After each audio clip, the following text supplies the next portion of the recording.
Assalamualaikum warahmatullahi wabarakatuh.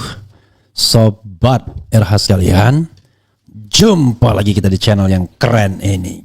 Keren cadas.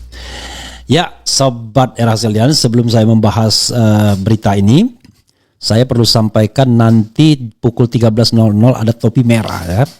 Kita tidak perlu tahu namanya siapa, tapi anak kecil ini dalam tanda kutip itu berkali-kali membuktikan soal identik dan tidak identiknya foto Jokowi, wajah Jokowi dan lain sebagainya. Yang jelas menarik ini, si topi merah ini melakukan penelitian secara independen sebagaimana yang pernah atau sering atau yang masih dilakukan oleh Roy Suryo dan Resmond Sianipar. Nanti kita lihat ya soal gambar tidak identik dan lain sebagainya. Menarik ini. Jadi si topi merah.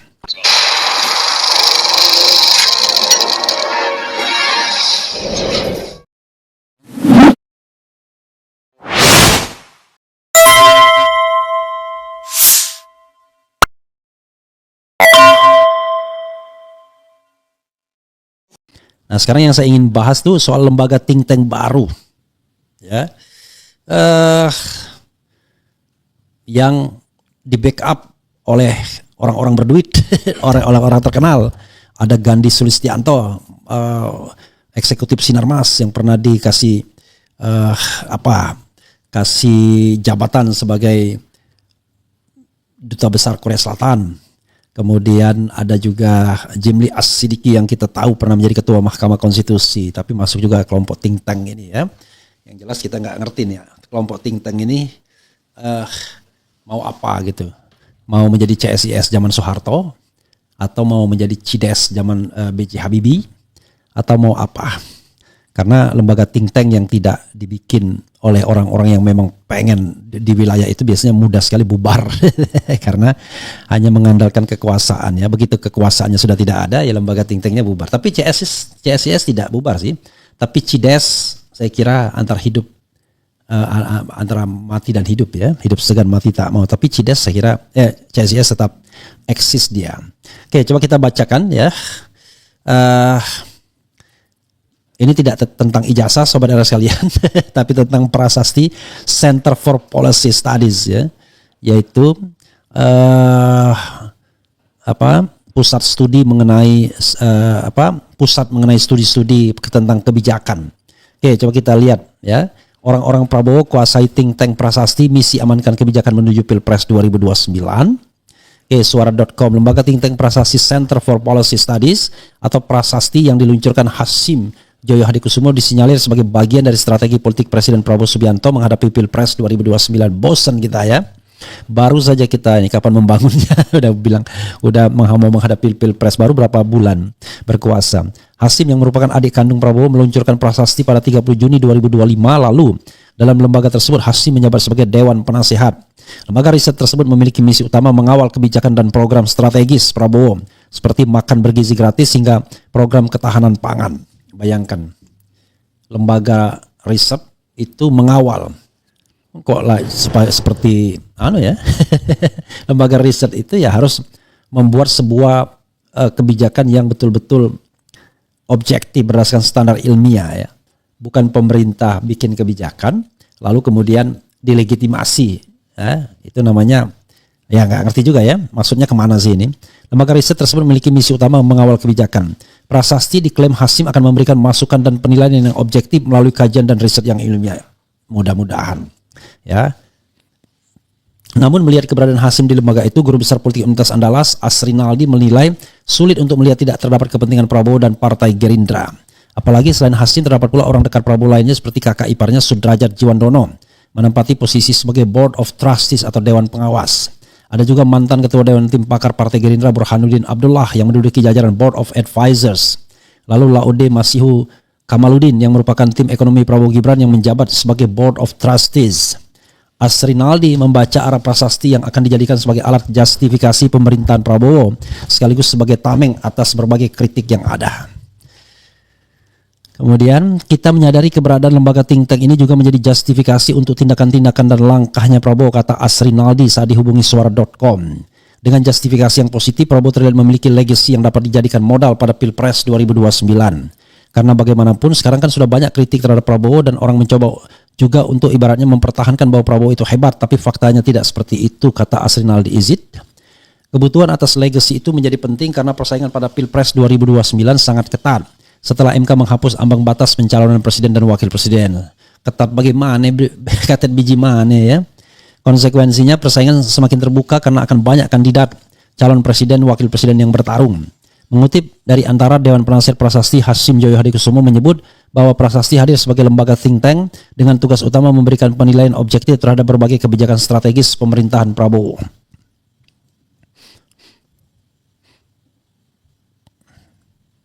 Kemudian dia mengklaim Prasasti tidak akan menjadi alat propaganda pemerintah Izid. Prasasti ke depan akan menjadi mitra strategis dalam penilaian sejumlah program kebanggaan Prabowo, seperti makan bergizi gratis hingga program ketahanan pangan, hati-hati dan konflik of interest. Selain diisi oleh orang dekat Prabowo, terdapat pula sejumlah ahli dengan berbagai latar belakang yang mengisi struktur Prasasti seperti jajaran Dewan Penasihat. Terdapat Burhanuddin Abdullah, Gubernur BI 2003-2008, Gandhi Sulistianto, Dubes RI untuk Korea Selatan ya 2021-2023, mantan eksekutif Sinarmas ya, Elius Akhirudin dan Priyono Sugiarto. Dewan Pengawas diisi oleh ini Dewan Penasehat ya. Dewan Pengawas diisi oleh Sudrajat Jiwandono, Gubernur BI 9398, Fuad Bawazir 98, Jimli As-Sidiki 2003-2008 Ketua MK, Ronald Waas, Ilya Avianti ya, guru besar di Unpad, dan Laude Masihu Kamaludin ya, Laude M Kamaludin yang agak berbeda jalan dibandingkan kebanyakan orang kami. Dewan Pakar Prasasti beranggotakan figur-figur teknokrat seperti Khatib Basri, Menkyu 2013-2014, Archandra Tahar, Wamen ESDM 2016-2009, Erika Suroto, Halim Alamsyah, Nawal Neli, dan Pramudia A. Oktavinanda. Ya, saudara sekalian, itu tadi Prasasti ya, lembaga think tank. Ya, mudah-mudahanlah memberikan kontribusi yang positif, tidak sekedar memberikan justifikasi terhadap apapun yang dikatakan pemerintah. Tapi kalau mau jadi jubir pemerintah yang berkualitas juga boleh juga ya. Daripada ini, mohon maaf, daripada jubir-jubir sekarang ini yang nggak jelas ya, background ilmunya apa, kemudian logika berpikirnya juga aneh begitu. Background bisnis dimajukan untuk ngomong soal politik dan lain sebagainya, atau ngomong soal hukum. Jadi barangkali dari Prasasti ini akan muncul jubir-jubir swasta yang lebih berkualitas di bidang apapun, di bidang hukum, di bidang ekonomi, di bidang politik dan lain sebagainya. Jadi barangkali televisi daripada pusing-pusing mengambil jubir yang nggak jelas ya ambil aja yang begini ya, karena jubir Jokowi nggak jelas, tapi kan berusaha mepet ke Prabowo biar punya kualitas, tetap kualitasnya mewakili pemerintahan Jokowi dan Prabowo sekaligus. Padahal sebenarnya mereka adalah orang-orang Jokowi yang kemudian mepet ke Prabowo, atau sementara orang Prabowo asli ya akan kelihatan yang mana. Tapi nggak penting sih orang Prabowo atau Jokowi, yang penting Anda do the good thing for the country ya. Bukan sekedar kemudian membackup atau membebek dengan kekuasaan dan kemudian memperoleh kenikmatan finansial atau memperoleh kenikmatan proyek sana proyek sini. Hati-hati, lembaga think tank seperti ini ya bisa terjebak pada proyek, menjadi lembaga proyek, yaitu lembaga yang mengerjakan proyek-proyek pemerintah untuk legitimasi dari proyek-proyek pemerintah tersebut. Ya, jangan sampai terjadi begitu. Mengawal proyek pemerintah tapi akhirnya terlibat korupsi dan lain sebagainya. Atau sebaliknya, dana ini dibiayai oleh Bohir dan Bohir mengambil dari pemerintah juga. Apa doain namanya. Jadi lembaga think tank seperti ini memang harus yang independen. Harus orang yang pejuang, bukan orang yang ingin menikmati saja atau mendapatkan fasilitas. Gedung yang bagus, tempat yang bagus dan lain sebagainya ya. Jadilah pemikir pejuang, bukan pemikir penikmat fasilitas. Itu betul ya. Jadi jadilah P2 bukan P3, tapi P2F sebenarnya. P3 fasilitas bukan fasilitas ya. Jadilah P2, jangan P3. Begitu sobat era sekalian ya. As usual, mengangkat Prabowo ini tidak menarik bagi publik ya, RH Channel. I don't know exactly why ya. Setiap mengangkat tentang Prabowo, tidak banyak orang yang mau mengikutinya ya. Padahal isinya juga kritik juga ya. Oke. Oke, coba ya, atau saya underestimate. Kita lihat ya, kita panaskan barang ini dengan pernyataan sobat era sekalian. Nah, Winter in Zealand ya, orang yang paling tidak takut Allah dan tidak takut mati adalah Prabowo. Dia nggak mikir bahwa prinsip nggak apa-apa curang asal menang itu akan menyebabkan dia disiksa kubur. Udah usia 80 tahun maksa menjabat. Wah, luar biasa. Ini kata Winter in Zealand ya. Siang Bang Refli, semalam saya mimpi Jenderal Kunto membantu Pak Prabowo membangun kolam ikan. Luar biasa. Dan Tashmi, topi merah ilmunya 11-12 sama Rismond, sangat paham bahasa pemrograman Python untuk meneliti Ijazah Mulyono, dan dia juga hacker yang menyadap grup WA para termul yang dikoordinasi Jalan Kutai Solo. Oke. Assalamualaikum warahmatullahi wabarakatuh. RH Ancol hadir ya, nanti jadikan tunggu topi merah ya. Makan bergizi masih belum beres, benar-benar aji mumpung, mikir belakangan. Resiko sistem demokrasi belum apa-apa, udah mikir pilpres berikutnya. Setuju. Prabowo ini mirip Putin yang otoriter, anti kritik dan nafsu mempertahankan kekuasaan. Rakyat kapan disejahterakan, hari gini sudah mikirin Capres 2029. Peraturan jangan terlalu detail, orangnya yang diseleksi dengan benar. Kemudian katanya efisien kok malah nambah utang sampai 10.000 T. Kalau utangnya bentuk dolar dan euro siapa yang mau bayar? Wow. Kemudian ya, utang pemerintah itu tidak semuanya dari luar negeri. Ada utang dari masyarakat ya, mengeluarkan surat-surat berharga itu yang jatuh tempo yang harus dibayarkan misalnya. Think tank kebanyakan, menteri tugasnya apa kalau gitu? Ya, cari pembenaran. Prabowo Hashim 11-12, Hasim bukan Hashim ya, Hasim pakai H. Kemudian apa lagi ya?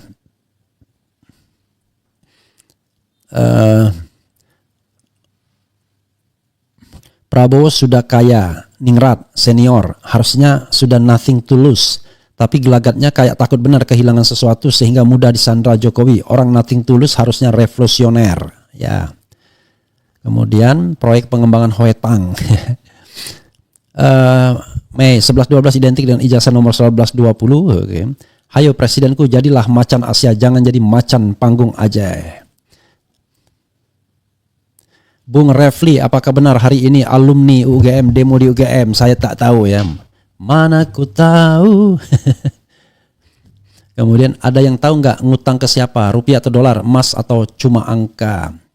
Makan apa bang? Kok nggak capek jelekin orang-orang baik? Wah, luar biasa. Kok jelekin sih? Ini bukan jelekin, tetapi Anda yakin orang baik ya? Kalau orang baik itu nggak ikut kecurangan dalam pemilu dong. Masa orang baik ikut kecurangan dalam pemilu? Suntuluyo Anda ya.